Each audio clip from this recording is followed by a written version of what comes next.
Japan, I was so enamored with the place, I was like, I'm moving. So I came back, spent a year studying the language, saving up money and all that crap. And the next winter, I went to Japan with a backpack and, I don't know, a lot of empty hopes, I guess. But I'd been there for about 2 months, and I still hadn't found a job, couldn't secure a work visa anywhere, and was feeling real disillusioned with the whole thing and really down. So I went to the little Buddhist temple that was about a block from the house I was staying in, and I wrote this poem. Shortly after arriving in Tokyo, Japan, I came across a dead bird on the sidewalk. On its back, bones for wings, feet clawing at the sky as if to hold on to the wind. Now, I could have easily made a metaphor. A city of 12 million with 90 times more concrete than trees could suffocate the life of a lone bird, the resulting arrest of flight being the death of possibility and whatnot. But no, y'all. I immediately thought about a metaphor for my life. How does this relate to my present situation? Is my being in this country now just another excuse? I mean, it's been like my life is a giant alarm clock and I keep hitting snooze. I'm patiently waiting for the earth to stop spinning. I'm patiently waiting for the stars to stop grinning like they know something I don't. I'm standing on tree stumps, my claws stretched to the sky, struggling to hear their secrets, and I really don't know what motivates me. It could be something as trivial as boredom, but I tend to think, y'all, it's some sort of cosmic consciousness moment of clarity, and not in the new age sense, but in the new age sense. You see, I'm constantly riding a trail of blood, got a cosmic nosebleed screaming, yeah! Please, don't stop me, because you see, I've got this involuntary obsession with failure. Maybe it's just an unrealistic expectation. And where are my wings? I'm still waiting, making selfish inquiries to the sun. But for now, the moon will have to do. It shines a silver light on my pages as I sit and write this in a Buddhist temple. The fingertips of my left hand are numb, and the only sounds I can hear are passing cars. Where are all the birds?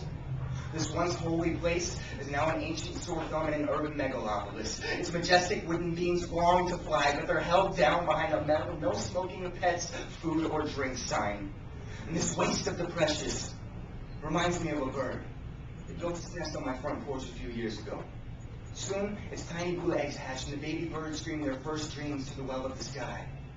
Days later, I saw another bird hobbling on broken foot with broken wing, unable to reconvene with baby birds in loneliness. They cried hell, then nothing. Weeks later, I retrieved the baby bird carcass from that bristly tomb.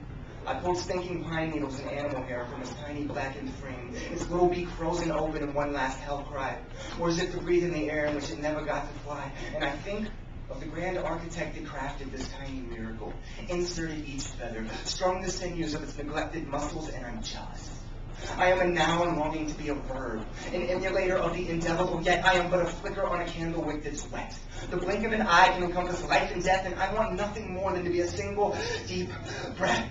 But how can I ever expect to get off the ground when I'm constantly held down by a security blanket? It's a patchwork quilt of procrastination and indecision. If my memory were a mirror, I'd be pulling the shattered shards out of the soles of my feet, never living down this crimson trail I leave behind. You see, I've got this apathy machine, and it keeps spitting out a detailed list of instructions on how to disable itself. Insert distraction here. And it's here that I hear a crow calling from the top of the temple, and I stop writing and I think, what could this mean? What is this bird trying to tell me?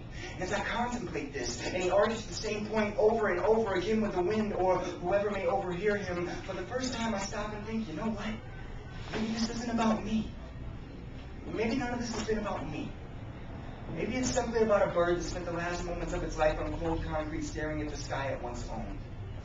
Or about a baby bird that only got to scream at that sky and never got to fly. Or about how a bird in a Buddhist temple singing a song to no one could teach a self-seeking dreamer a lesson in humility. Maybe all of this, y'all, maybe all of this is simply about a man who doesn't want to die alone, reaching regretfully for all he leaves behind. Doesn't want to die before he's had a chance to explore every corner of his sky. So maybe he'll just continue to stand atop his temple and sing his soulful soliloquies to the wind and hope and pray that just maybe someone overhears him.